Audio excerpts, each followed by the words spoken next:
আর এবার নজর রাখবো হাওড়ায় জঞ্জাল সমস্যা। সেই জঞ্জালগুলো কলকাতায় পাঠাতে সমস্যা হচ্ছে। হাওড়া পুরসভায় বেহাল ডাম্পারে বিপত্তি কেন, দেখুন আগে ছবিটা। হাওড়ায় জঞ্জাল, সেই জঞ্জাল কলকাতায় পাঠাতে কি কারণে সমস্যা আরো বিস্তারিত জানতে পারবো, কিন্তু আমরা দেখতে পাচ্ছি একের পর এক ডাম্পার দাঁড়িয়ে রয়েছে। হাওড়া পুরসভার বেহাল ডাম্পারে বিপত্তির কারণ কি, দেবাশিস আরো বিস্তারিত এই বিষয়ে জানাতে পারবে। দেবাশিস, আমরা যা দেখতে পাচ্ছি তাতে একের পর এক ডাম্পার দাঁড়িয়ে রয়েছে, কিন্তু কেন, সমস্যা কোথায়? মূল সমস্যা হচ্ছে এই ডাম্পার গুলোর কার্যক্ষমতা, যেগুলি মূলত হাওড়া শহরের মধ্যে থেকে 2 থেকে 3 কিলোমিটার, কোথাও কোথাও 4 থেকে 5 কিলোমিটার রাস্তা আবর্জনা তেলগাছিয়া ভাগাড়ে সেগুলিকে আনলোড করা হতো। কিন্তু এই মুহূর্তে দাঁড়িয়ে সেই ডাম্পারগুলিকে যেতে হবে দ্বিতীয় হুগলি সেতু অতিক্রম করে কলকাতার যে ধাপায় সেখানে, মানে সেইখানেই এই কার্যক্ষমতা, এই ডাম্পারগুলি এত পুরনো যেখানে মাল বোঝাই করে সেগুলি দ্বিতীয় হুগলি সেতুতে উঠতেই পারছে না, মানে যার জেরে আরো সমস্যা পাচ্ছে রাস্তাঘাটে। এই কারণে ইতিমধ্যেই 50টি ওয়ার্ডের মধ্যে 14টি ওয়ার্ডের যে ডাম্পার সাপ্লাই দিত মূলত ঠিকাদারেরা, তারা কার্যত হাত তুলে নিয়েছে। তাদের দাবি তাদের পক্ষে সম্ভব নয় এই মালগুলিকে সেগুলিকে কলকাতায় নিয়ে যাওয়া। ফলে এই যে আবর্জনা মুক্ত শহর দেখার যে করার প্রচেষ্টা, তা আরো একবার বিষ পাও জলে চলে এলো। ফলে সমস্যায় হাওড়া পুরসভা। সেক্ষেত্রে তাহলে সমস্যার সমাধান কিভাবে সম্ভব? কারণ এখানে তো আমরা দেখতে পাচ্ছি, যেমন তুমি বললে কার্যক্ষমতা, সেখানে একের পর এক ডাম্পার তো এখনো দাঁড়িয়ে রয়েছে। দেখো, এটাই হচ্ছে সমস্যা যে অন্য ঠিকাদার রয়েছে মূলত 50টি ওয়ার্ডের মধ্যে 35টি ওয়ার্ডের যে ঠিকাদার, তাদেরকে বলা হয়েছে তাদের সব কাজ মিটিয়ে রোটেশন, অর্থাৎ যে ট্রিপ বাড়িয়ে সেই মালগুলিকে তোলার জন্য।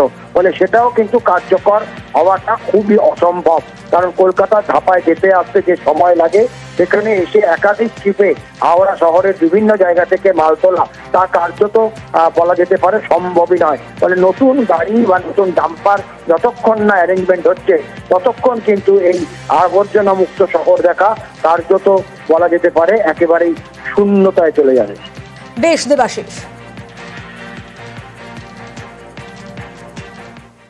ধাপায় যাচ্ছে মানে যা আমাদের ডাম্পিং হচ্ছে সেটাই হবে। এক্ষেত্রে কিছু কিছু এজেন্সি দেখা যাচ্ছে তাদের অসুবিধা হচ্ছে, তাদের গাড়ি বা বিভিন্ন লজিস্টিক তাদের সমস্যা হচ্ছে। অন্য বিকল্প আমরা চেষ্টা করছি অ্যারেঞ্জ করার। কিন্তু একটা জিনিস হচ্ছে, যেহেতু হঠাৎ করে, আমি আবারও আগেও বলেছি যে হঠাৎ করে একটা এত দিনের সিস্টেম একটা সাডেনলি জিনিসটা ক্র্যাশ মানে করেছে, তো তার জন্য ন্যাচারালি একটু এই সময় লাগছে। কিন্তু আমাদের গার্বেজ কালেকশন শুরু হয়ে গেছে।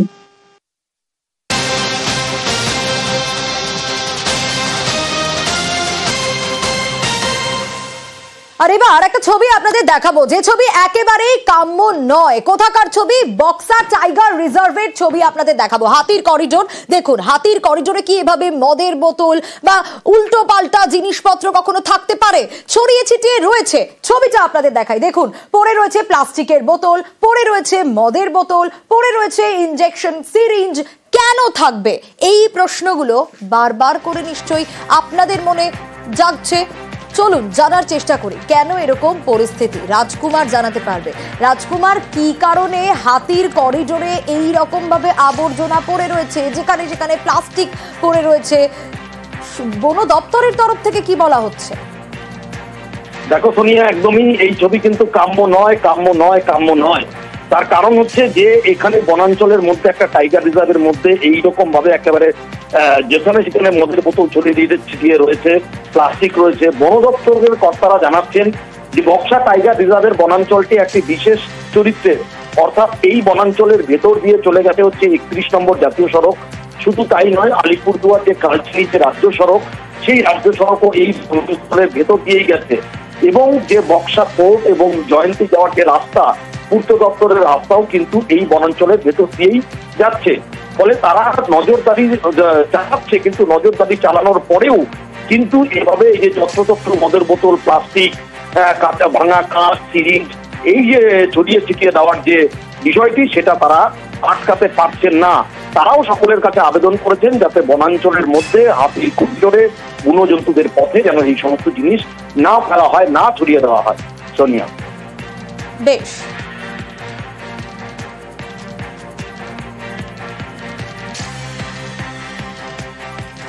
দমনপুর চেকপোস্ট থেকে পাম্পু বস্তির আগ পর্যন্ত যত ধরনের জঞ্জাল, প্লাস্টিক থেকে শুরু করে কাচের বোতল, মদের বোতল বা বিভিন্ন ধরনের সিরিঞ্জ ফেলানো থেকে শুরু করে এগুলো আমরা সাফাই অভিযান করছি।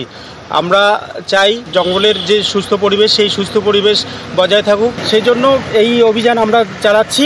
আমাদের জীবজন্তুগুলো অনেকে অসুবিধার মধ্যে পড়তেছে, পরিবেশ ভালো রাখার জন্য অথবা জীবজন্তু ভালো রাখার জন্য আপনারা দয়া করে এই আবর্জনা বোতলগুলো, কাঁচের বোতলগুলো, অনেক ক্ষেত্রে আমরা ড্রাগস, সিরিঞ্জগুলো ওইগুলো পেয়েছি, ভুল করে এইগুলো ফালাবেন না জঙ্গলে, যাতে সুস্থ থাকুক, পরিবেশটা সুন্দর থাকুক।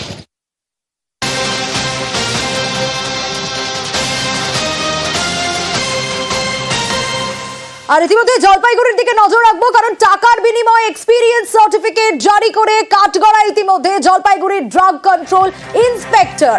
আর সেই জায়গায় ড্রাগ কন্ট্রোলের এই ভুয়ো সার্টিফিকেটের অভিযোগ, ওষুধের দোকান কর্মীর সার্টিফিকেটে জালিয়াতি, টাকার বিনিময়ে এক্সপিরিয়েন্স সার্টিফিকেট জারি, তাই কাঠগড়ায় জলপাইগুড়ির ড্রাগ কন্ট্রোল ইন্সপেক্টর। আরো ডিটেল এ বিষয়ে জানাতে পারবে শান্তনু রয়েছে আমার সঙ্গে। শান্তনু, জালিয়াতির তদন্তের আশ্বাস কি পাওয়া গেল?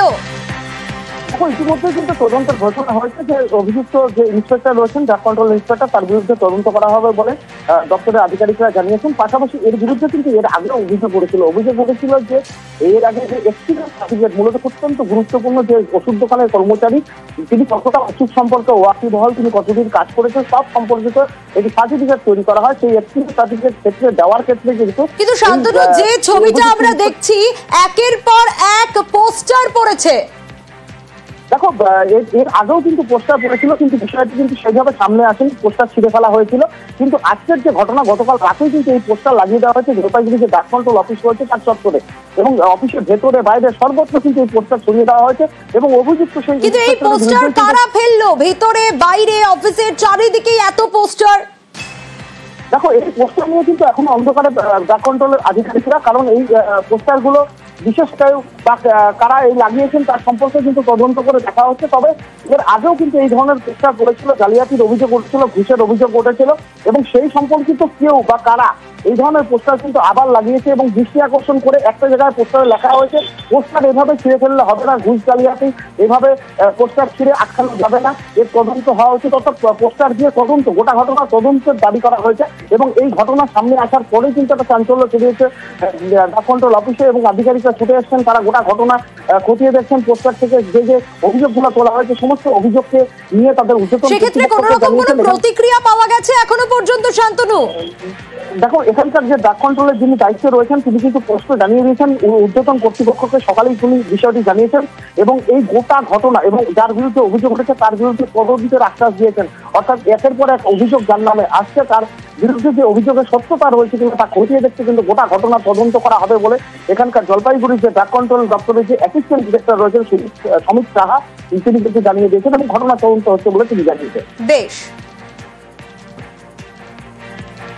যিনি পোস্টার মেরেছেন তিনি বাকি তথ্য যতক্ষণ না দিচ্ছেন ততক্ষণ হয়তো ভালো করে কিছু করা যাবে না, কিন্তু যার নামে অভিযোগ তাকে জিজ্ঞাসা করে বোঝার চেষ্টা করব এরকম সত্যি কোনো কিছু ঘটনা ঘটেছে নাকি, যে কোনো এক্সপিরিয়েন্স সার্টিফিকেট ভেরিফিকেশনের ক্ষেত্রে তার কোনো রোল, আর এখানে যে কথাটা উল্লেখ করা আছে ঘুষ, এমন কোনো ঘটনা ঘটেছে কি না।